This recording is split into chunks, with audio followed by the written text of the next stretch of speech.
Hello friends of mine, amahoro y'Imana akomeze abane natwe twese ibisanzwe. Nagarutse ibisanzwe ndi inshuti yanyu, mbashimiye byimazeyo ubufatanye n'urukundo mudahwema kunyereka. Nukuri ndabakunda pe, umva muhari nduzuye pe, muhari nduzuye.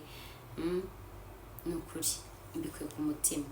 Imana baho umugisha, twese tugirire neza. Hanyuma rero nk'ibisanzwe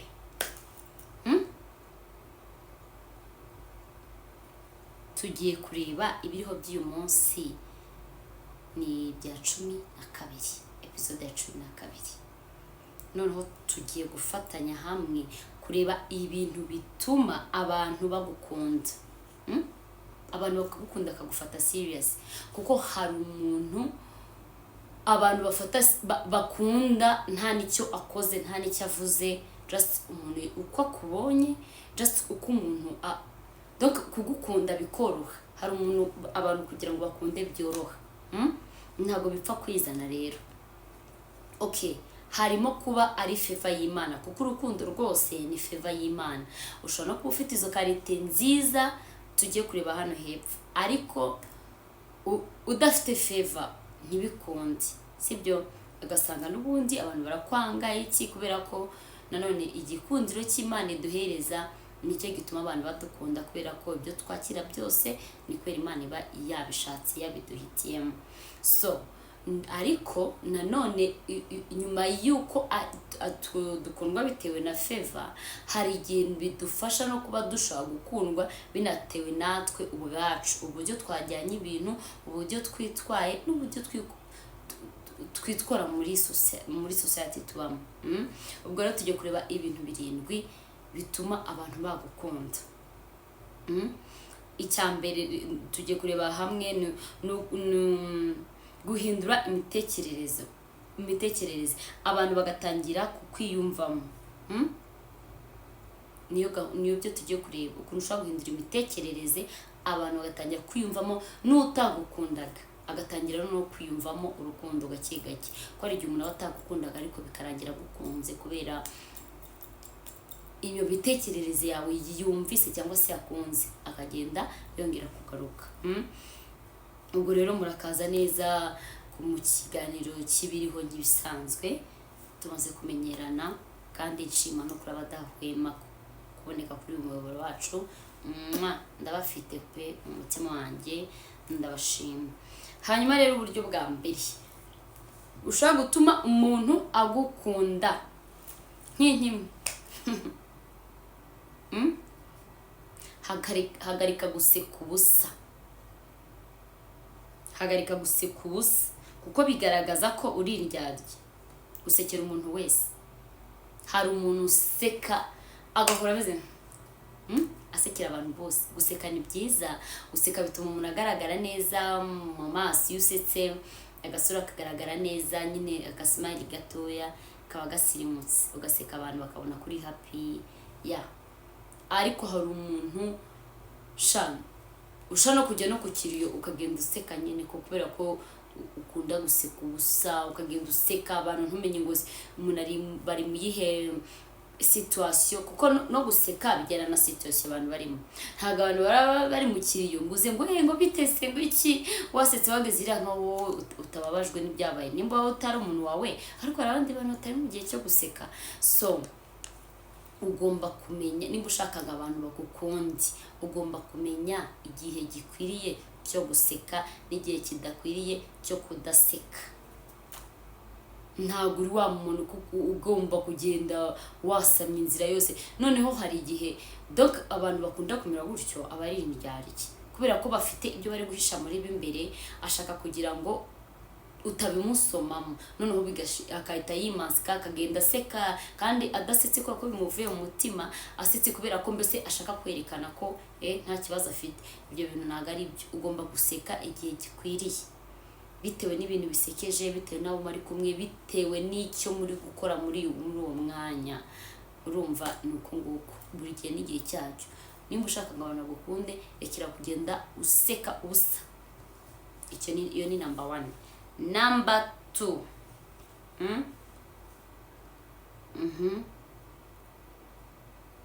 kugenda gake udafite ubwoba, ushize amanga, abantu bakabona ko uzi ibyo urimo, ufite confidence, nta mujagararo ufite. Ni ukuvuga ngo ugomba kujyana gake ibintu byawe. Wavuga vuga utuje, umuntu nabona ibintu uri kuvuga abone ko uri kuvuga ibintu uzi, ibintu wagambiriye kuvuga. Apana kwa kundi ukuntu umuntu azavuga ngo uvuze ngo iki, ngo ntacyo, kandi wari uvuze, wari uhubutse, niyo mpamvu utemeye gusubiramo, cyangwa se ukabaho nta confidence nawe ufite ku byo uvuze. So ahangaha rero mu bintu ushobora gutuma abantu bagukunda ni uko harimo kugenda gake mu byo uvuga byose. Ntube wa muntu uhubagurika, uza tuvuge abantu bicaye muri salo, ujye nko gusura ahantu, urugero ujye nko gusura ahantu abantu bicaye muri salo, ukinjira ngo none se uhita utera ibistory, ntuzi ngo abantu bahari ni bande, ntuzi ngo abantu uri guteraho story abo bantu barabazi, nyine ukaba wa muntu utamenya ngo ise iki gihe nicyo cyanya cyo kuvuga. Ese niba ari cyo kuvuga nimba okay, ibi bintu ni bya nyabyo byo gihe cyo kubivuga ni iki? None se ubundi ibyo bintu nimba ari bya nyabyo byo kubivuga, aba bantu bandi bahari, ese ibi bintu bakwiye kubyumva? Ibintu abantu bakwiye kubyumva. Mbese ukaba wa muntu uvuga uziga, uvuga igihe gikwiriye, igihe kitari gikwiriye ukakireka, kandi ukamenyeka ashobora ko ikintu uvuze ushaka kugisubiramo anytime, ukamenya ngo ukaba wa muntu ufite ugira confidence y'ibintu byakuvuye mu kanwa, uwashobora no kubidefanda. Icyo gihe abantu barakuba, kuko n'ijambo rikuvuye mu kanwa ntabwo barikinisha, abazi ko ikintu wavuze wagitekerejeho. Ntabwo ngiye kwikina, ariko hari umuntu papa twaganiriye, nyine ahita avuga ngo ariko ngo uzi ikintu ngukundiye, ngo gusa ntabwo nzi ko ariko meze, ariko buriya nyine kubera ko bamaze kubimbwira usanga ari byo, nawe uzambwire. Aravuga ngo ikintu ngukundiye, ngo uvuga ngo watekereje, ngo ujye uvuga watekereje, ngo ariko ngo uvuga utekereje, ngo ntabwo uhubuka. Icyo gihe mpita mvuga okay, karako atari ibintu nagambiriye ngo nari napanze ngo bimwereke, wakaba bibonye, Imana ishimwe. Nimba ushaka kuganira n'umuntu akahita akubonamo ko uvuga utekereje, ndibaza aba ari feedback nziza. Ubwo rero uwo muntu nawe ntiyakubwira ibyo yiboneye, kuko azi ko ikintu cyose ari kukubwira ufite ukuntu nawe ugitekereza, ukamenya n'ukuntu uramusubiza. Uwo muntu atakubwira ibintu nyine biri ku murongo nawe, ariko urumva bitewe akubashye, bitewe n'uko watwaye ibintu. So ibyo bintu bituma abantu bagukunda, kuko babona ko uri umuntu uvuga ibintu mu mwanya wabyo, biri ku murongo, ibiganiro udashaka ukabistopinga. Nyine igihe cyo guseka ugaseka, igihe cyo kuba serious ukaba serious, igihe cyo donc ukaba uri wa muntu umwanya wose uwudizavinga. Icya gatatu gituma umuntu abantu ashobora kugukunda, katurebere hamwe ikintu cya gatatu gishobora gutuma abantu bagukunda. Ariko iki cya gatatu kijya kumera nk'icya kabiri. Icya kabiri cyari ukugenda gake, icya gatatu noneho ukeneye kuvuga amagambo make kandi afite ubusobanuro bwumvikana. Abantu bumva cyane speech, abantu barayumva cyane. Ariko iyo ugiye nko gufata ijambo mu bantu benshi baguhaye ijambo, ugatangira ugahita uvuga, ari umuntu uvuga akarambirana, we umva mukarambirwa, noneho bikarangira n'ibintu mwari muri kumva byose byibagiranye, kubera ko yagiye, kandi message ni nto irumvikana na kantu gato, ariko yagiye agira gutya, yakoze nka rwa rugendo rw'Abisirayeli bagiye imyaka 40 kandi ntari hafi, ariko kubera nyine bakagenda bakagaruka aho baciye, n'uwo muntu aravuga ariko ugasanga ari kwisubiramo. So ugasanga na message ya nyayo yagombaga gutanga ntabwo abantu bayumvise, kubera ko yaho nyine yasubiragamo ibintu atinda, kandi abantu bakeneye ko uvuga ukahita ugisha ku ntego y'ikintu nyine hano nibyo turi kuvuga, vuga amagambo make kandi yumvikana ku buryo message uyitanga ikumvikana abantu batakurambiwe bagishaka gukomeza kukumva.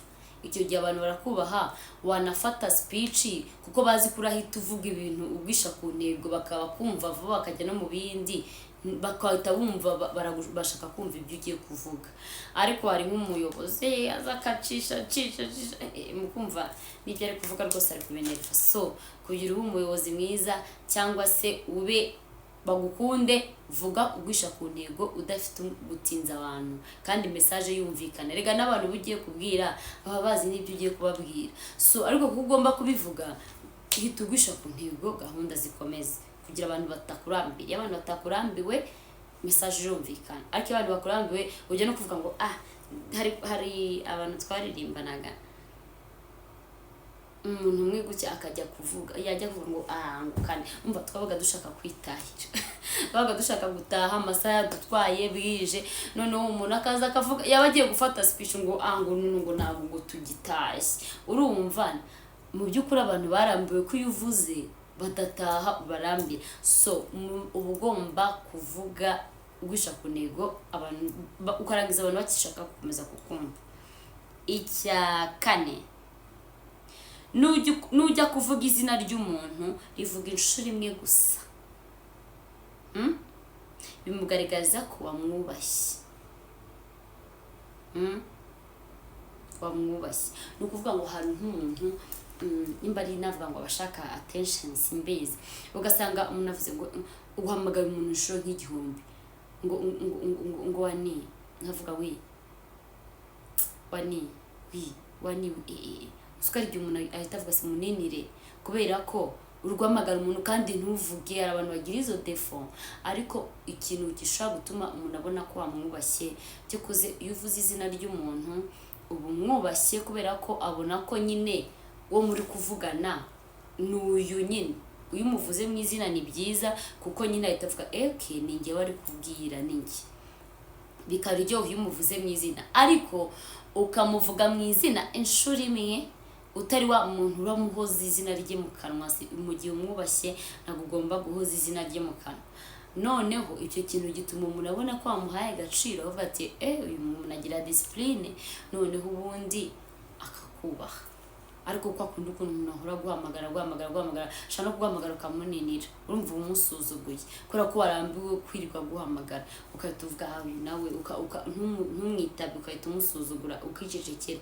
Ariko umva wicecekeye uba umusuzuguye.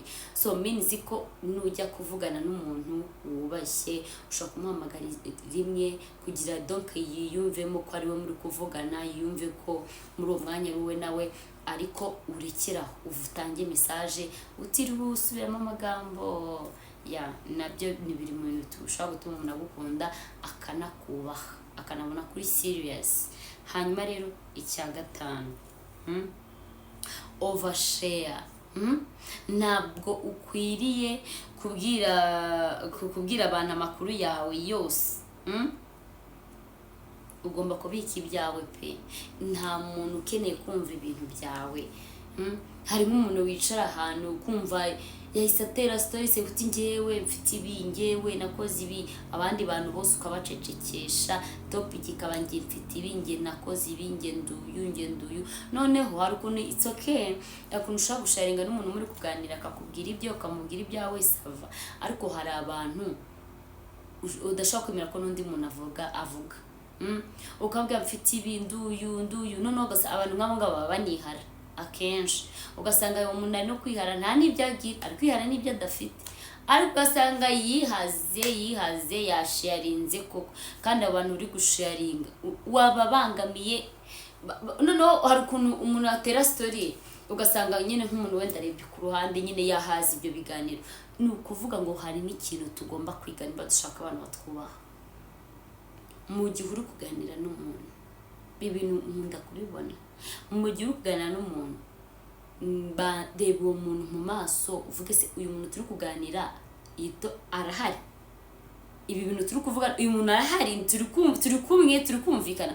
Kuko umuntu utari kugendana n'ikiganiro uri kumuha urabibona mu maso. Hari igihe ubona atangiye kugira gutya, gufata amatwi, kwibyiringira, yarambiwe inkuru uri kumubwira ntabwo ari interese nayo.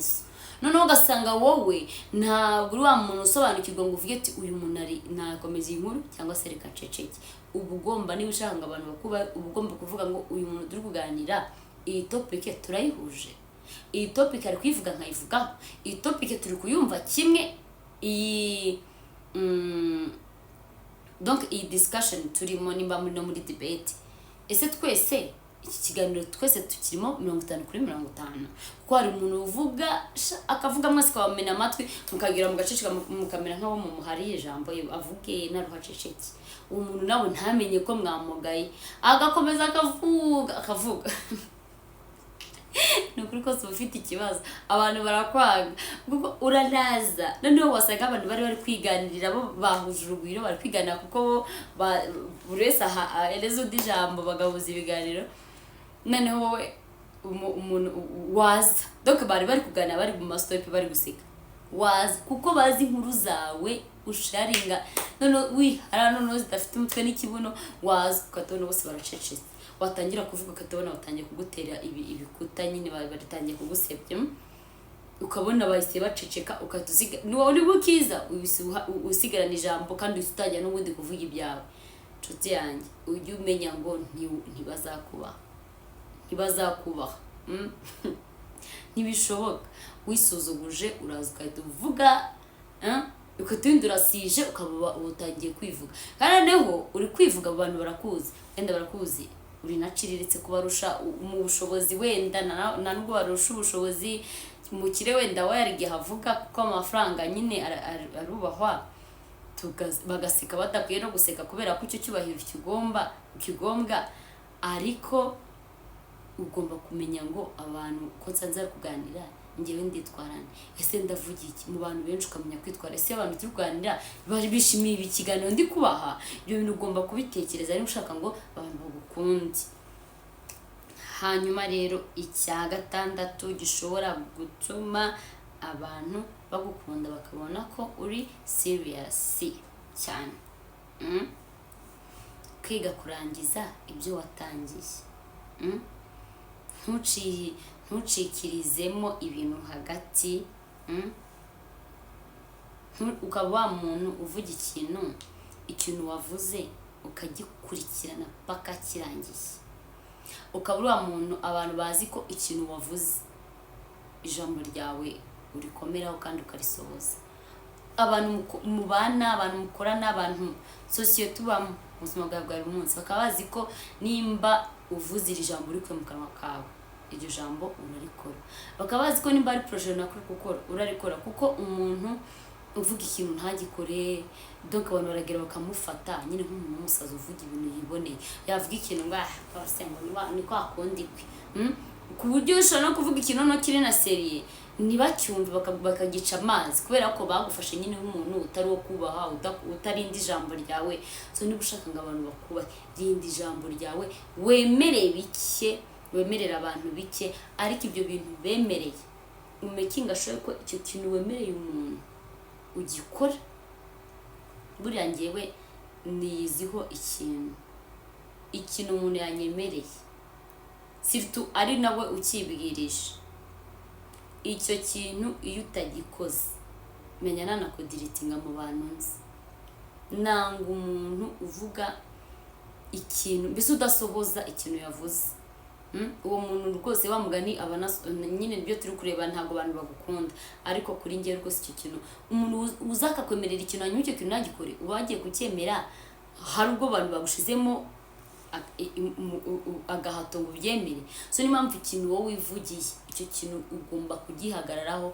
Usibye no abantu baragukunda kandi bakanakubaha, kuko baba bari kubona ko uvuga ikintu nyine uzakora. Naho umuntu uvuga ikintu ntagikore, niyo yavuze bose baraseka, baba bazi ko nyine bamufashe nk'umuntu aho ngaho usuzuguritse. So mu bintu ushobora gutuma abantu bagukunda, rinda ijambo ryawe, ikintu uvuze umekinga shuwa ko icyo kintu uragishyira mu bikorwa. Ikintu uzi utari bushire mu bikorwa ntukirirwe ukivuga, kuko icyo kintu kiba kije kugusuzuguza.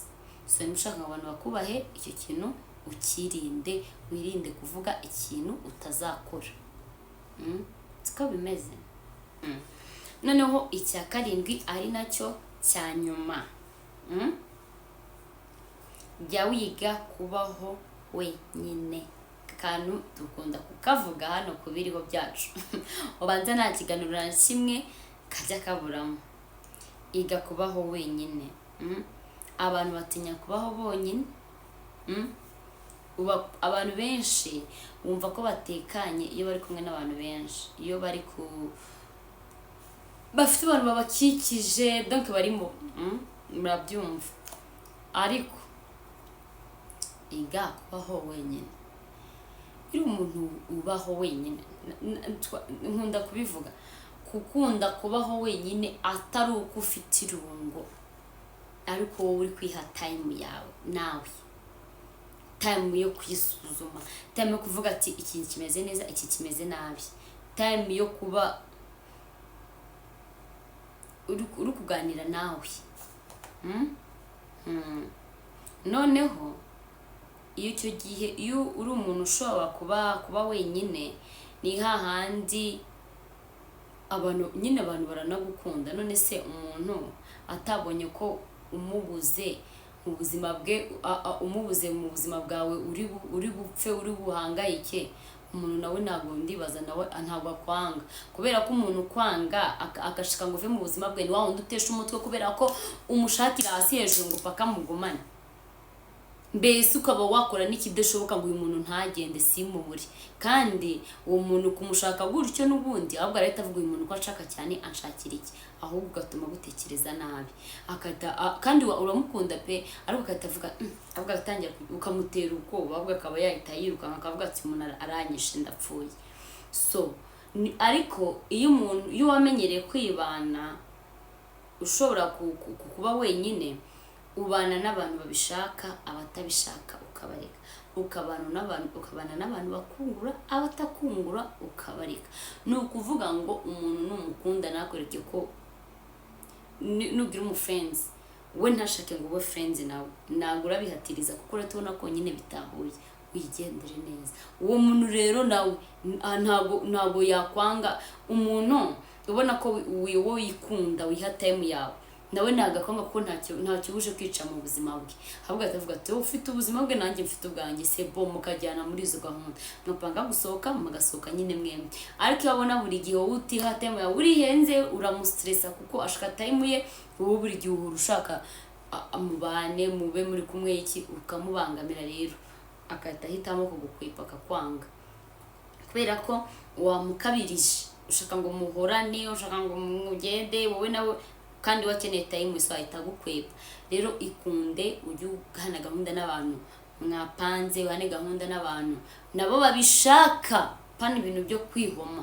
Hari abantu bihoma, mana yanjye, umva ukabwira abantu muri hano, kandi basohotse batakubwiye, kandi bagombaga kukubwira ngo ugiye, nimero zawe barazifite, barakuzira inshuti yabo, bo barapanze baragiye, ngo kuki mwansize, ngo si yo mumbwira ngo ibiki, ugatera before ngeze ukatunafata moto ukahita muri he, utavuga ati wenda turi hana, nawe ukatufata akamoto ukahita basanga, kandi bari bafite nimero yawe, bavuganye kugira babonane, ko cyo batakubwiye. Uwo munsi ntabwo bagupanze, bareke bagende, wowe ugume iwanyu, ugume ku bindi bintu. Nawe ufite gukora amasuku mu rugo, ufite gushaka ibindi bintu bigugisha, ushobora gusoma ibitabo, ushobora kujya muri siporo, ariko ntujya ahantu utakenewe, ntujya ahantu batagutumiye, ntujya ahantu batagushaka. Nimba baragushatse ejo uyu munsi ntibagushake, bafite impamvu batagushatse. Ugomba kwiga kuba wenyine, ukajya ugenda ahantu hari ngombwa, biri ngombwa. Hanyuma rero murakoze cyane, ikiganiro ni cya kindi, ni ibiriho mugezwaho nanjye Wani Umutoni. Ndabakunda nk'ibisanzwe, Imana ikomeze turinde. Ariko kubera ukuntu nsigaye mbakunda cyane, reka mbature akaririmbo. Nyuma y'ibiriho reka mbature akaririmbo kubera turi gukundana. Kandi akarimbo ndirimba ka gakondo se, kambarimbira ka gakondo k'urukundo nyine, ko k'urukundo ndi kubakunda muri iyi minsi. ndugukunda iyo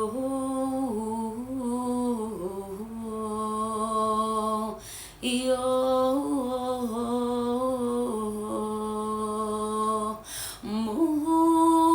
mutima wawe umuhe wose ukungana umenye kwagukunda umurinde kubabara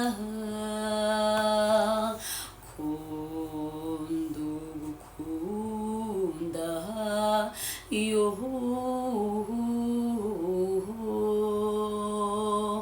iyo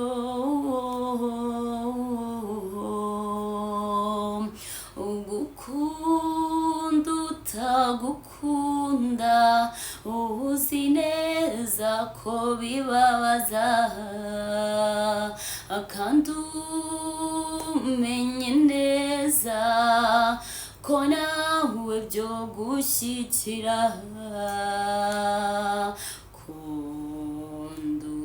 kundugukunda iyo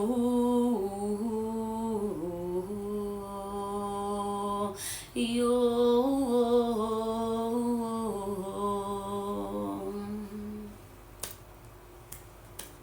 mbe muntu ukunda wese ngira icyo ndakwibariza hari icyo wabonye icyo kurutira urukundo mbe muntu ukunda wese ngira icyo ndakwibariza hari icyo wabonye icyo kurutira urukundo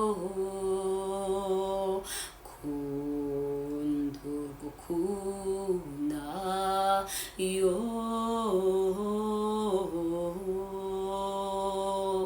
iyo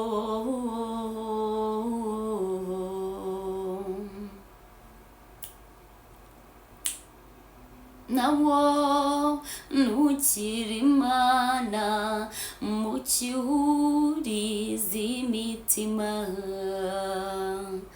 uraca usaba imana uti icyo mara ukaguma nawo nugira imana mu kihuriza imitima uraca usaba imana uti icyo mara ukaguma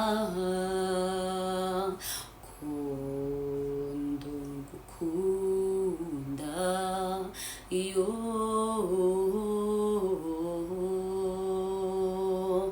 iyo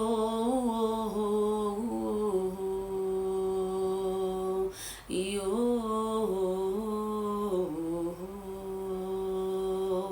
iyo